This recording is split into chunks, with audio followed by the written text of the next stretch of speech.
Maria Santos pushed her cleaning cart down the quiet hallway of the Grandview Hotel, her worn sneakers silent on the plush carpet. 26. She had been cleaning these rooms for 4 years, ever since her father's accident left him unable to work. The early morning shift paid better, and she needed every extra dollar for his medical bills. Room 412 was her final stop on the 4th floor. The guest had checked out in a hurry, leaving behind the usual chaos of a business traveler. Expensive suits hung carelessly on chairs and papers were scattered across the mahogany desk.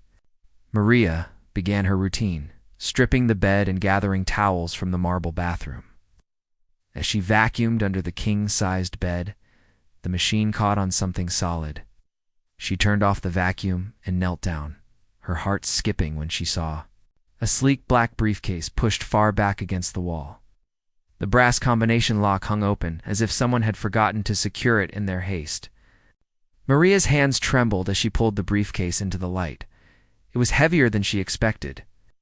She glanced toward the door, ensuring she was alone, then slowly lifted the lid. Neat stacks of $100 bills filled the entire case. Maria had never seen so much money in her life.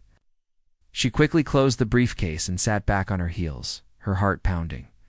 There had to be at least $50,000 inside, maybe more. For a moment, she allowed herself to imagine what that money could do. Her father could get the surgery he needed. She could quit working double shifts and maybe even finish her nursing degree. They could move out of their cramped apartment in the rough part of town. But the moment passed quickly. Maria had been raised by parents who believed that character was measured not by what you had, but by what you did when no one was watching. She picked up the briefcase and carried it downstairs to the hotel security office, her hands steady. Despite her racing heart, 3 hours later, David Chen burst through the lobby doors of the Grandview Hotel like a man possessed. His usually perfect dark hair was disheveled, and his expensive suit was wrinkled from the overnight flight from Seattle. Dark circles under his eyes spoke of sleepless nights and desperate worry. "My briefcase," he said breathlessly to the front desk clerk. "I left a black briefcase in room 412. Please tell me someone found it." The young clerk checked his computer with maddening slowness. "I'm sorry, sir, but I don't see any record of lost items from that room. You checked out yesterday morning?" "Correct?" David's face went pale. "Had to fly back for an emergency. That briefcase contains something irreplaceable. Please check with housekeeping, check with security, check with everyone." Behind him, Maria emerged from the service elevator, still wearing her cleaning uniform. She had stayed past her shift to wait for the briefcase's owner, despite her supervisor's complaints about overtime costs. When she heard David's frantic voice, she approached the front desk. "Excuse me?" she said quietly. "Are you missing a black leather briefcase with brass corners?" David spun around, his eyes desperate with hope. "Yes, that's exactly right." "You know where it is?" Maria studied his face, seeing genuine anguish rather than greed. "I found it in your room this morning. It's safe in the security office." The relief that washed over David's features was so profound that Maria thought he might collapse. "Thank God," he whispered. "Thank you. I don't know how to thank you enough." 20 minutes later, they sat in the hotel manager's office while David verified the contents of the briefcase. His hands shook as he opened it, and Maria saw tears form in his eyes when he confirmed everything was there. "This money," David said, his voice thick with emotion, "it's not what you think. It's my daughter's college fund. My wife died too. Years ago, and I've been saving every penny for Emma's education. She starts at Stanford in the fall." He paused, wiping his eyes. "I was taking it to the bank yesterday when I got the call that my father had a heart attack. I rushed to the airport and forgot everything else." Maria felt her own eyes fill with tears. "I'm so sorry about your father. Is he okay?" David nodded slowly. "He's stable now, thank you. But you," he looked at her with wonder, "you could have taken this money. No one would have known. It could have changed your entire life."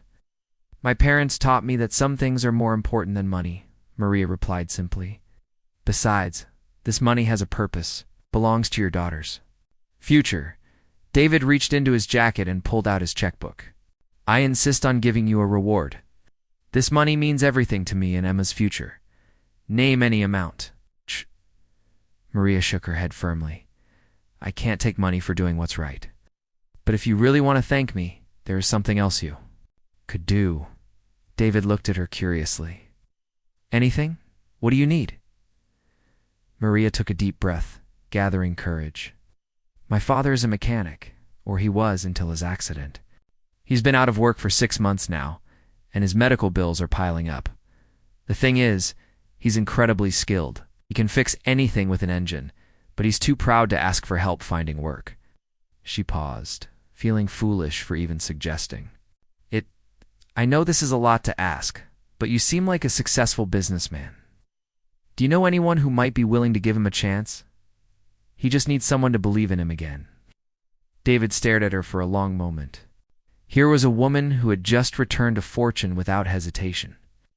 And instead of asking for money, she was asking for help for her father. In the 2 years since his wife's death, he had forgotten that people like Maria still existed in the way. World, what kind of work did your father do? David asked slowly.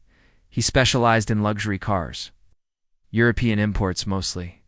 He had his own shop before the accident, but he had to sell it to pay for the initial surgery. David's eyes widened.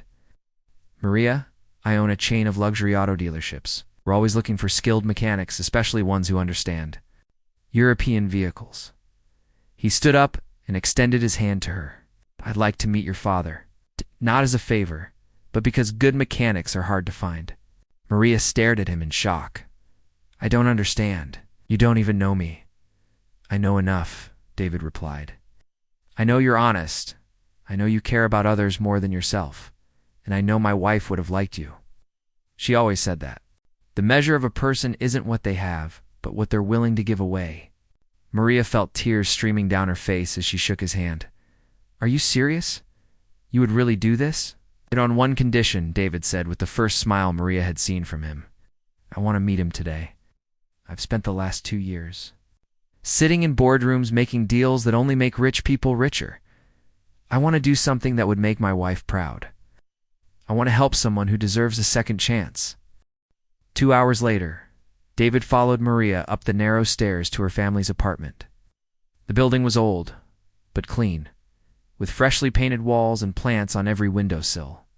Maria's mother, Rosa, met them at the door with warm coffee and homemade cookies, her eyes full of curiosity about this well-dressed stranger her daughter had brought home. Papa, Maria called softly as they entered the small living room. There's someone I'd like you to meet. Carlos Santos sat in his wheelchair. By the window, his weathered hands folded in his lap. At 52, he had the broad shoulders and calloused hands of a man who had worked with his hands his entire life. His dark eyes were wary, but kind as he looked up at David.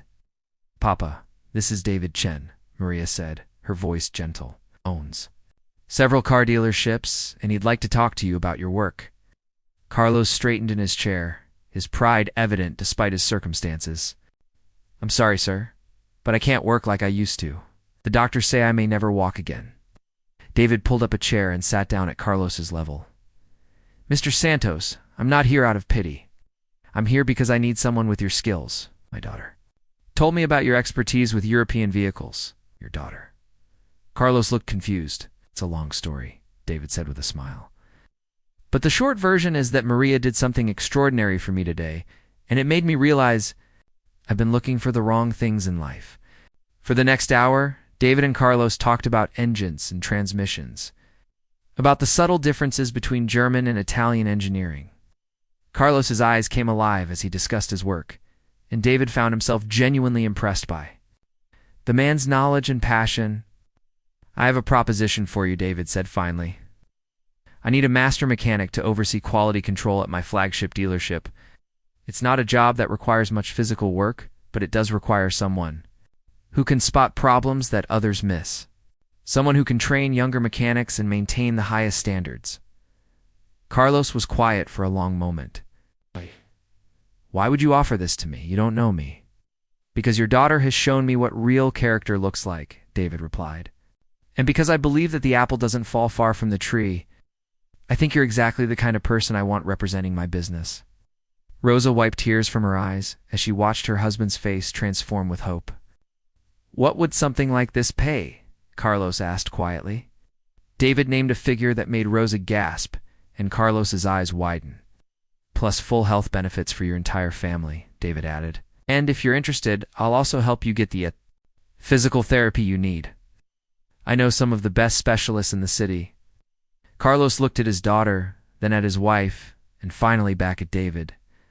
When do I start? 6 months later, Maria stood in the lobby of the Grandview Hotel, but this time she wasn't carrying a cleaning cart. She wore a crisp white uniform and carried a stethoscope around her neck. The hotel's generous scholarship program, funded by David's recommendation, had allowed her to complete her nursing degree. David approached her with a warm smile, his daughter Emma beside him. The young woman had her father's kind eyes and her mother's gentle smile. She was home from Stanford for winter break. David had insisted on introducing her to the woman who had changed their lives. "Maria," David said, "I'd like you to meet Emma." Emma stepped forward and embraced Maria warmly. "Dad's told me so much about you. He says you're the reason he remembers what really matters in life." Maria blushed, still not comfortable with praise. "How's school going?" "Wonderfully, thanks to you," Emma replied. "Dad told me about the briefcase. Can't imagine having that much courage." "It wasn't courage," Maria said softly. "It was just the right thing to do." Carlos rolled up in his wheelchair, but now it was a state-of-the-art model and his face was bright with purpose. The physical therapy had helped him regain some strength, and his work at the dealership had given him back his dignity.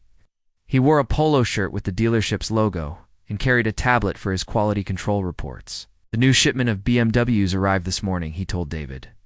"I've already identified 3 issues that need to be addressed before we put them on the showroom floor." David clapped him on the shoulder. "What would I do without you, Carlos?" Rosa appeared from the hotel's restaurant, where she now worked. As a supervisor, the family had moved to a better neighborhood, and for the first time in years, they were all together and thriving. As they walked out of the hotel together, Maria couldn't help but think about that morning 6 months ago when she had found the briefcase. She had made a choice that seemed simple at the time, but it had changed everything for her family. David looked at Maria as they stepped onto the busy street. "So when do you start your new job at the Children's Hospital?" Maria smiled, feeling hope bloom in her chest.